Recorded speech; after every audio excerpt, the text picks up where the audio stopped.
Good morning, good afternoon, good evening, all over the world. Dobson 777A here. Full agenda tonight. I just posted a video that I inadvertently deleted, and we've got a lot of new members, and I kind of recommend everybody watch this because it talks about the difference of really a tangible asset versus these fiat currencies, but in effect, money versus fiat. And I think it's still one of my favorite videos of all of them that I've ever done. It's kind of an old school one. It's not using all this fancy technology stuff that I do today, and eventually I may go ahead and convert it. But I decided to post it back up there because I think it's critically important. Another thing is we've talked about grand solar minimum quite a bit, and I wanted to kind of touch on this for just a minute because some new information's come out. And then also, there may be another pandemic coming, folks. I just saw some information in India, and I'm going to cover that, and then I'm going to go through gold, silver, platinum, miners, and everything towards the end of the report. And for members, I'm going to introduce you to another miner that all of a sudden was deposited in my account. I didn't buy it, but it was deposited in my account as part of some settlement, acquisition, something. Anyways, this is the first thing you need to be aware of. They've actually been, Chinese especially, have been monitoring the number of sunspots. And it's because it's a really good predictor of essentially like the Earth weather. They're indicating that the more of these spikes, the higher the temperature we have on the Earth. And so you can see there was a period of time back here they called the Maunder minimum where the sun essentially shut down. There was virtually no sunspots comparatively across the rest of the time. In fact, you probably could draw a line across maybe in this range and think it's, at least above 100, maybe 140, 150 is the average over this time period. But you can see it actually crashed to zero at this time. There's been other times where it's down to like 50. And in fact, recently, this most recent solar cycle was pretty low historically, at least since the last, 100 years or so. Now, one of the things is when we were looking at this, we were stepping down significantly. You actually had a significant lower spot, then it jumped up for a couple cycles, came back down, and it was falling off, and it looked a little bit reminiscent of back here or even in the Dalton minimum time period. Well, there's an article that just came out the other day, and I happened to pick up on it, and it's they're indicating that for whatever reason, we may jump up significantly from this low cycle that we're at. We just finished a cycle like right down here, and we could potentially go back to 1960 range right in here, which is a pretty significant step up. So we're going to have to watch and see what happens. But the downside of this is in 1960, we were just kind of off on the early stages of, getting Sputnik and a few other satellites up. We didn't have all this stuff. If these solar cycles kick way up, that means we could have some massive problems with our communications and everything. Bitcoin, Bitcoin, having problems not having power. You can't pay for stuff. So anyways, I'm just wondering if we do such a significant jump, it could be a very active and very damaging to all of our communication, this electromagnetic interference, and there was a Carrington event in 1859 that was an extremely powerful solar CME, they call it, coronal mass ejection. We only had telegraphs. These were strung all across the country, and unfortunately, what's not really advertised is, a lot of the telegraphs were able to operate without any power applied because the solar storm was providing the power. But the real problem happened. There was so much energy being transmitted that actually burned down some of the telegraph offices.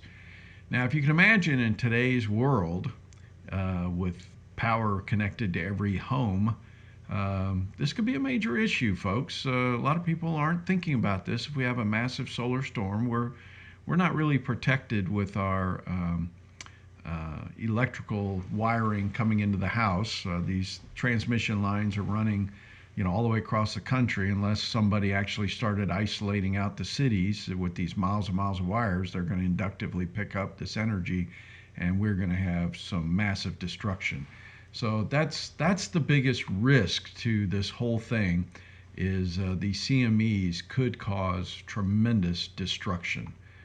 Now, I talked about a potential other pandemic, and this is really early, and I'm always scanning the news for things that we haven't seen before. And we've got like 300 and something Indians, people in India that have fallen ill, and they're very unusual symptoms, and they haven't found any viruses or other things that could be related to this. They're in the early stages of trying to investigate this. They're looking at, the air, the water, all this kind of stuff that could have affected these people. But they got one person that died so far, and it's something we just got to watch for. But they're not really sure yet what the cause of this is. But 300 people pretty quickly, and they got 1 billion people at least in India. I forgot off the top of my head, but that's a big country to kind of all of a sudden be hit with this. So we'll have to watch. Gold finished out the week at roughly $18.40 and silver nearly $24. I was looking at some of the data here. Oh, I've got platinum here. I was trying to determine, it looks like platinum's just rolling back to these peaks back to 2017. I don't know if we're going to have a false breakout here or not, but it's sitting at 1,000. So let's look at gold. So you can see gold has recovered quite a bit from this lower area. In fact, I'd done a video. I'd kind of called it, looked like a bottom because it was touching, I forget, it was like the 50-week moving average, and it looked like we were on the bottom of our runway. And remember, I'm all invested already, so it wasn't like I was going to put some money in, but I kind of called it the same as this one because this had fallen in the same area. But we've come up significantly from where we were. So we were down as far as, it looks like 1780, and we're up to 1840 right now. So anyways, that's gold. Let's look at silver. Silver had a similar lower area here. We were down to 22 and we jumped up $2. And it's just, it's kind of bouncing. It almost looks like a seismograph here. I don't know if at some point if we're going to break out and get back up on here, but that's still my prediction that we're going to be in the 30s here pretty soon. I think we're still just waiting for where this election is going. I think that's what everything is hinging on here. And of course, I hope you had seen the Texas challenge that has come through, and I think 17 states have joined in, and this thing's gone to the Supreme Court, so we'll see how that plays out. Okay, busy chart here. I'm not going to label this, but we'll just go through each one of the colors. The very bottom here is platinum, and it's sitting at about 10% for the year. This is year to date so far. The gold colored one right here is the S&P 500. It's at about 18%. Everybody's telling me, oh my God, the S&P 500 is doing great. But no, it's not compared to everything else we got. Gold is 26% year to date. Silver is 40% year to date. Bitcoin is 137% year to date. Everybody was so excited when Bitcoin did something, but guess what? We got miners, folks. We got VNNHF is 151%, and CXBMF is like 227%. So we have our Bitcoin, and we actually have it in a tangible asset, which is what miners are. They actually are doing something, pulling something out of the ground that's actually physical value, and they're doing it much more efficiently than what you can go buy from the dealers. So this is why we have some of this, we'll call it like racing fuel. That's what this stuff is. And a little dab will do you. So I wanted to throw that up there so you have this chart and you can see, because everybody's saying we're missing out on Bitcoin. No, we're not. We actually have stuff that's better than Bitcoin. That's why we're invested the way we are. And it's actually been doing better longer than Bitcoin. Now today, the stock market really didn't do much over here in the Americas. In fact, it was down about 1% in Germany, Italy, United Kingdom, even China, everything else. There really wasn't much going on. But our, when I look here, fixed income was up, but equities were down, Forex, energy was down, metals were up. Let's click on metals. So we can see gold was up, but platinum was down slightly, copper was down, and silver was up slightly. And we look at our sectors. Communications were up, discretionary was down, staples was up slightly. I mean, it's actually quite a bit of red here. Energy, financials, healthcare, industrials were up slightly. IT down, materials down, real estate even, and utilities were up slightly.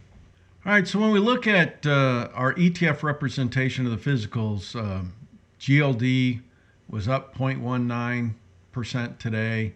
Platinum was down 1.77. Silver was down 0.27. Residential real estate was up 0.42.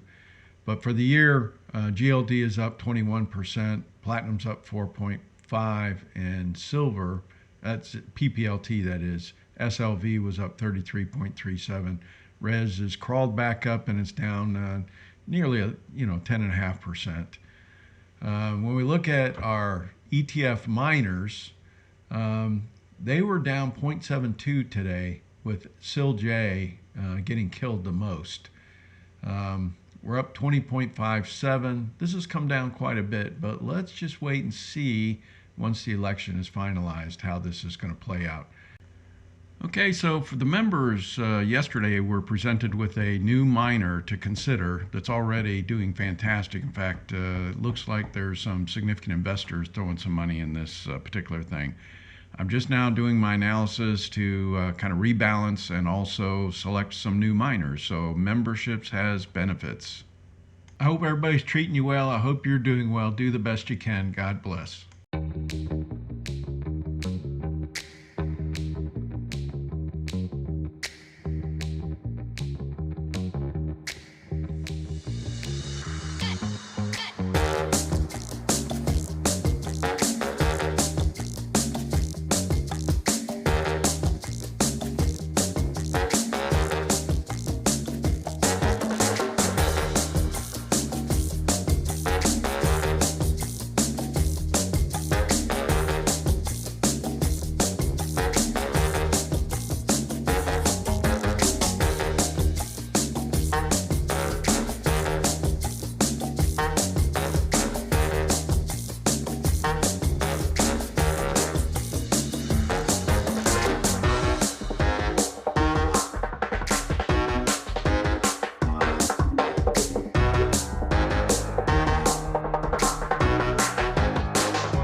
Go potty.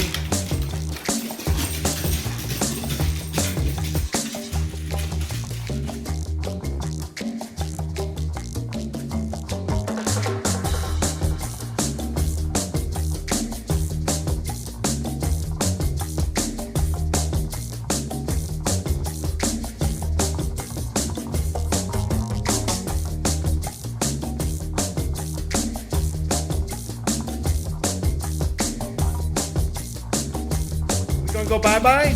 Are we gonna go bye-bye? We're gonna go bye-bye?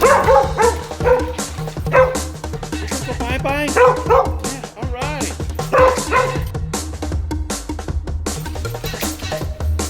You going to get in the car? We're not quite ready. I'm almost ready.